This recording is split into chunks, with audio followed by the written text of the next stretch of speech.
Star Wars Battlefront and Battlefront 2 are some of the most beloved games of all time, but before Pandemic Studios created our childhood memories, they made Star Wars The Clone Wars, which is what would happen if you took the Battlefront games, but beat them to death until the only thing left was some mid-driving mechanics and a 6-hour story. So take a step back in time with me to the year 2002 as I mentally torture myself by completing the entire game. We start the game at the Battle of Geonosis, heading there with our Jedi mates to save Obi-Wan, Padme and Anakin. We get to play as Mace Windu in this opening mission, but it seemed odd we didn't use our flying death machines to take out the orbital cannons. Instead we land on the ground, get in tanks and have to do the same thing, because why not make it more difficult? Naturally, being a game from the early 2000s, the tutorial amounts to the game laughing in your face and telling you to figure it out. I continue with the objective and start taking out the orbital cannons, only to run into my first problem. My partner keeps trying to Order 66 herself, as she constantly drives headlong into battle without any warning and almost no health just to be killed and fail the mission for me. I got this screen a lot while playing, and each time it hurt my soul a little bit more. Eventually we make it to the final cannon, where Mace Windu hops out his tank and does his best impression of any Star Wars fan that watched The Acolyte. Oh my god! Oh jeez, oh my god! Landing in the facility, I was shocked to see that there are on-foot segments of this game where you get to play as a Jedi. But don't get too excited, as controlling them works the same way as tanks, meaning you'll have all the fluidity of a brick. I was happy to see my lightsaber detonate my enemies into a million pieces, much like my hopes and dreams by the end of this playthrough. It did, however, give me the chance to destroy the last cannon. The next mission then involved us clearing the landing pad and escorting a convoy to the Geonosis arena. This would be the first of many escort missions to come. I clear the landing pad and managed to escort them there, where we're able to free everyone, and then the real battle commences, stopping the droids from getting off the planet. I'm introduced to what I can only assume is Mace Windu after he gets brutal third-degree burns from Palpatine.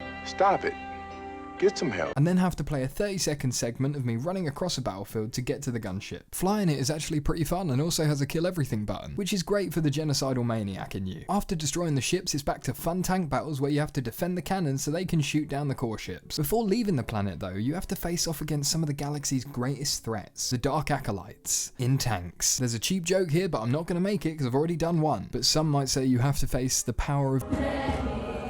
What then follows is 5 minutes of me shooting these 3 ships in this small arena. It wasn't fun, but was better than the show. Okay, I'll stop. A gunship flies in afterwards, which feels more like an attempt on Mace's life, because why couldn't they have used the kill everything button while I was fighting them? Following this, we see a cutscene with Anakin and a poor impression of Obi-Wan flying in space. I'm picking up multiple targets on my sensors. Anakin then tries to fight an entire army of droids, which ends about as well as you'd expect. So we have to fly to Renvar and warn everybody about their impending deaths. All this mission involves is picking up and dropping off people from different spots. But we are gifted with this beautiful cutscene of a family of Jedi all running to escape together. I tried to speedrun this mission by flying over the mountains, but turns out if you do this, Obi-Wan just randomly dies, of efficiency I guess. It all ends up being worth it though when we're introduced to CG cutscene Jedi, and they are just as horrifying as you'd imagine.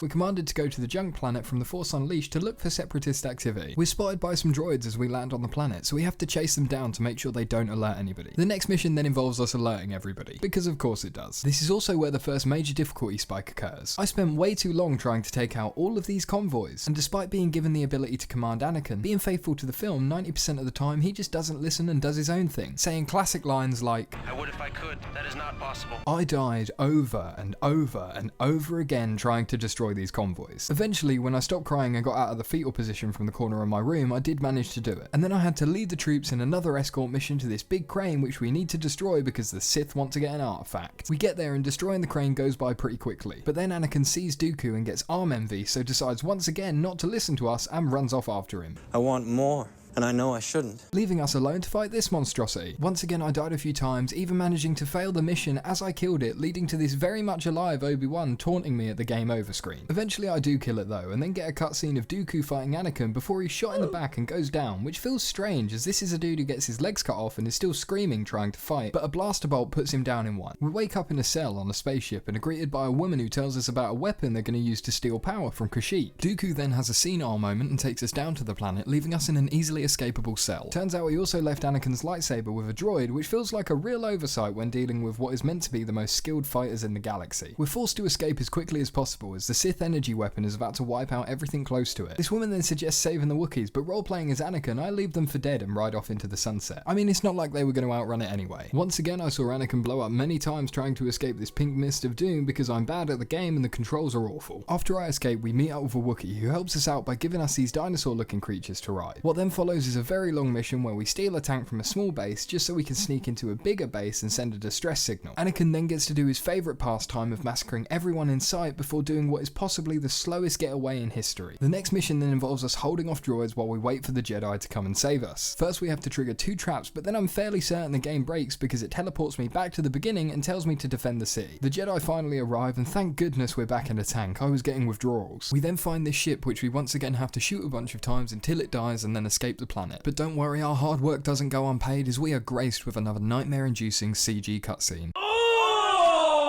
Mace and Yoda then tell us about this Sith UFO called the Dark Reaper, which basically just kills everything around it, and the only way we can defeat it is by learning from a Jedi ghost, because I guess he didn't think it was important to make a note of that for future reference. So to find this fallen Jedi ghost we have to go to Renvar. Naturally we start in a tank and have to fight our way through a bunch of droids and then defend a fallen Republic ship. Once this is done we're tasked with destroying a fuel depot, and this is where we first get to control one of these ATST like things. Now while usually triggers would cause you to strafe, for some reason only on this vehicle the controls change so that it turns your head and doesn't move your body, leading to the most infuriating control scheme I've ever seen. Once we finally get to grips with controlling the vehicle and make it to the fuel depot, we're greeted by what I can only imagine is the entire droid army. As you can imagine, I died a lot more, questioning if there's any good in the world if something this evil exists. Eventually I managed to take it out though, and then we just do a bit more busy work in our favourite flying death machine, taking out droids, convoys and another core ship, which then allows Anakin to land and get back in his tank, ready to desecrate the burial site of a Jedi war hero. I love playing as the good guys. Once we enter the tomb, we're met with multiple ghost tanks, which made me question what would happen to anybody who didn't come in with a large artillery vehicle. Probably death. After killing all the ghost tanks, we finally meet this mysterious Jedi who tells us we passed the test, which once again cements the idea that everybody in Star Wars is insane because all of their tests are just whether they can kill you or not. He agrees to show us how to use the Force to defeat the Reaper, and also gives Anakin a little anti-drugs PSA but for the dark side, and we all know how well that went.